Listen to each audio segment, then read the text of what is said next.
The Academic Junkie brings you your next civics lesson.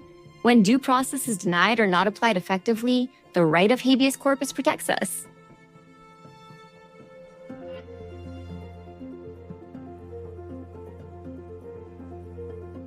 Habeas corpus literally means you have the body.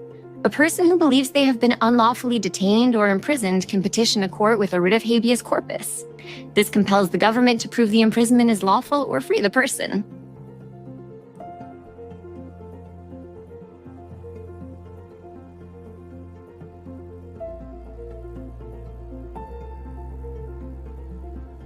The suspension clause and writ of habeas corpus are enshrined in Article 1, Section 9, Clause 2 of the Constitution. Only Congress can approve the suspension of habeas corpus.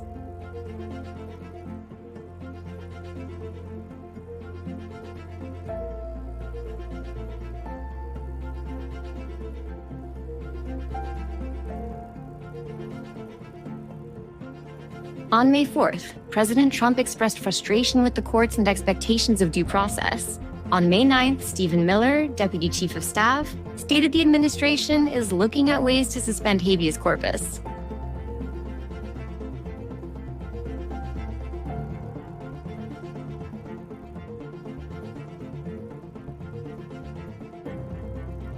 On March 15th, ICE deported Kilmar Abrego Garcia to a maximum security prison in El Salvador without due process.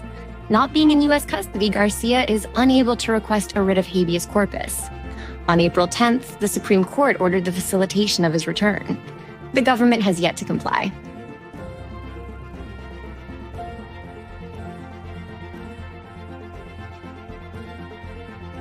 The 1798 Alien Enemies Act, which allows deportations without due process, was used by the administration in the El Salvadoran deportations.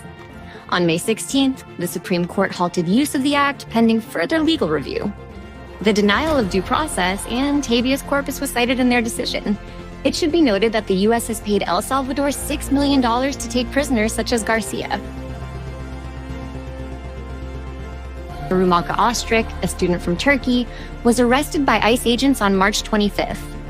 She was arrested for co-authoring an op-ed on the war in Gaza. DHS saw this as activities in support of Hamas.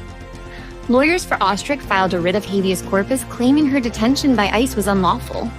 After 6 weeks in detention, on May 9th, a federal judge ordered her release.